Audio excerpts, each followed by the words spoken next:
Hello everyone, welcome back to my channel. చామగడ్డ పులుసు omelette curry. అయితే పులుసులో ఆమ్లెట్ వేసుకొని చేసుకోవాలండి, చాలా బాగుంటుంది. చిన్నప్పుడు అమ్మ టమాటా కర్రీలో ఆమ్లెట్ వేసి చేసేవాళ్ళు, చాలా బాగుండేది. ఇంకా పెళ్ళైన తర్వాత మా అత్తయ్య వాళ్ళ ఇంట్లో ఇలా చేసుకుంటారు. నేను కూడా రెగ్యులర్గా చేస్తూ ఉంటాను, మా వారు చాలా ఇష్టంగా తింటారు. అయితే ఇది ఎలా చేయాలనేసి వీడియోలో చూసేద్దాం. ముందుగా చామగడ్డలు అంటే చామదుంపలు అంటారు కదా, అవి కుక్కర్లో వేసి ఒక 2 విజిల్స్ పెట్టుకోవాలండి. అవి పొట్టు అయితే ఇలా వచ్చేస్తుంది ఈజీగా. వాటిని కట్ చేసి పెట్టుకోవాలి. చింతపండు నానబెట్టుకున్నాను.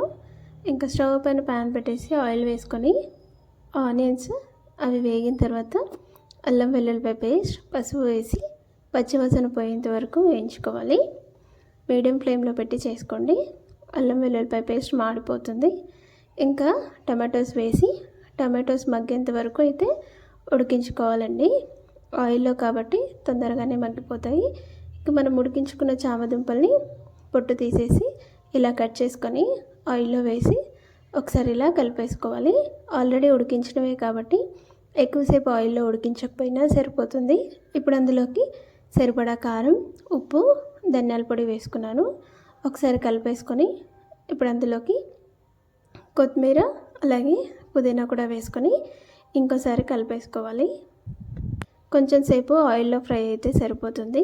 ఇప్పుడు మనం ముందుగానే చింతపండు రసం తీసి పెట్టుకున్నాం కదా, అది వేసేసుకొని మనకు పులుపుకి సరిపడా వాటర్ కూడా యాడ్ చేసి ఒకసారి కలిపేసుకొని మనం కర్రీని కొంచెం ఉడికించుకోవాలి. పులుపు అనేది చామదుంపలకి పట్టేంత వరకు మనం కొంచెం చిక్కబడుతుంది, అప్పటిలోపు ఉడికించుకోవాలి.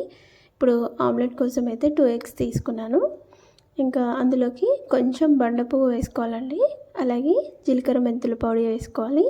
ఇవి 2 వేయడం వల్ల టేస్ట్ అయితే చాలా బాగుంటుంది.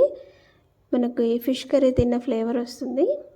ఆమ్లెట్ కోసం ఒక గిన్నెలోకి కారం, ఉప్పు, అల్లం వెల్లుల్లిపాయ పేస్ట్, పసుపు, కొత్తిమీర, పుదీనా, ఉల్లిపాయలు వేసి ఇలా ఒకసారి కలిపేసుకొని ఎగ్స్ అయితే వేసుకున్నాను. ఇది డబల్ ఎగ్ అండి, ఒక ఎగ్లో 2 ఎల్లోస్ ఉంటాయి. ఇంకా మంచిగా బీట్ చేసుకోవాలి. ఇప్పుడు ఆమ్లెట్ వేసుకుందాము. కొంచెం మందంగా వేసుకోవాలండి ఆమ్లెట్, మరి పల్చగా వేసుకోవద్దు. మందంగా వేసుకుంటే కర్రీలో వేసుకున్నప్పుడు విరగకుండా ఉంటాయి. అందుకనేసి నేను మందంగా వేసుకున్నాను. నేను 3 ఆమ్లెట్స్ అయితే వేసుకున్నానండి, 2 ఎగ్స్కి, డబల్ ఎగ్ కాబట్టి. ఇంకా కర్రీలోకి ఆమ్లెట్ అయితే కొంచెం పీసెస్ లాగా కట్ చేసి వేసుకోవాలి. నేనైతే కొంచెం పెద్ద పీసెస్ లాగా ఇలా కట్ చేసి వేసుకుంటాను. తినేటప్పుడు కూడా ఒక్కొక్క పీస్ తీసుకొని తినొచ్చు. అయితే కర్రీ పిల్లలకి లంచ్లోకి అనేసి తీసి ఆమ్లెట్ వేస్తున్నాను. వాళ్ళకి ఆమ్లెట్ సపరేట్గా వేసి ఇచ్చేసాను. లంచ్ టైం అవుతుందనేసి అలా పెట్టి ఇచ్చేసాను. ఇంకా పులుసులోకి మనం ఆమ్లెట్ వేసేసుకొని ఒకసారి కొంచెం కొత్తిమీర, పుదీనా పైనుంచి వేసేసి స్టవ్ ఆఫ్ చేసుకుంటే మనకు కర్రీ అయితే రెడీ అయిపోతుందండి. ఇది పూర్తిగా చల్లారిన తర్వాత తింటే చాలా బాగుంటుంది. రైస్లోకి అయితే బాగా పర్ఫెక్ట్గా ఉంటుందండి. రైస్తో ఒకసారి ట్రై చేయండి, బాగుంటుంది. చూడండి, వేడిగా ఉంది కాబట్టి ఇలా తింటే ఫ్లేవర్ కూడా తెలియదు. చల్లారిన తర్వాత తింటే సేమ్ మనం ఫిష్ కర్రీ తిన్న ఫ్లేవర్ అయితే వస్తుంది. మీకు రెసిపీ ఎలా అనిపించిందో కామెంట్ చేయండి. నచ్చితే లైక్, షేర్ అండ్ సబ్స్క్రైబ్. పిల్లలకి లంచ్ బాక్స్ పెట్టేసి ఆమ్లెట్ అయితే సపరేట్గా వేసి ఇచ్చాను. ఇది లాస్ట్ వీక్ చేసుకున్న రెసిపీ అండి, ఇవాళ అయితే పోస్ట్ చేస్తున్నాను.